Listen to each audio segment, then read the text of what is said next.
Given the article on Substack from Dr. Frank George about Donald Trump having frontotemporal dementia versus Alzheimer's dementia, I thought I'd take a little bit of time as a speech-language pathologist to discuss the difference of the two.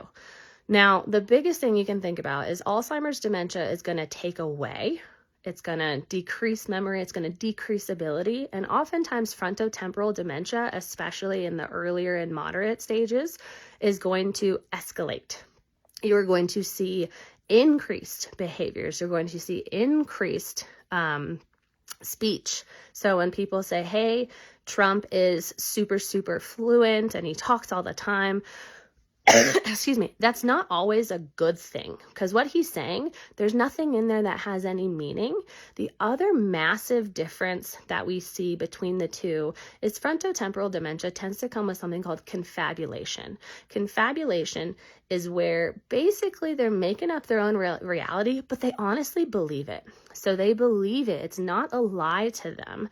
As the article mentions, Donald Trump could probably pass a lie detector test even if he can't pass a cognitive test, because he truly believes what he is saying. And that's because his brain, when he is glitching, when he kind of doesn't know what's going on, it fills stuff in. That's that word salad. That's why you see so many tangents.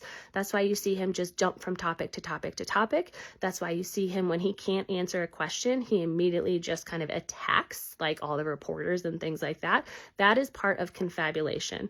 And with confabulation, it becomes his reality. So there is no, I'm making stuff up and I know it's not true. He honestly thinks that that is true and that he is making sense. He doesn't make any sense.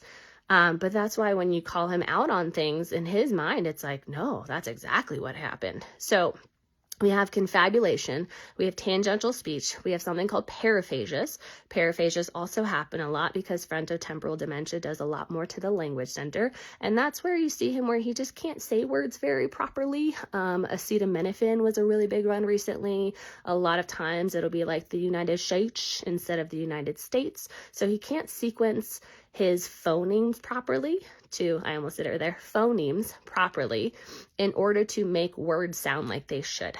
So for anyone who wants kind of the too long didn't read, memory issues are the biggest one in in Alzheimer's dementia, and frontotemporal dementia is the confabulation. So we don't see a loss as much as we do in Alzheimer's dementia. We see more of an escalation. Now, remember, I am a speech-language pathologist. I do not diagnose different types of dementia. That's not within my ability and my scope of practice, nor am I actually diagnosing anybody within this post.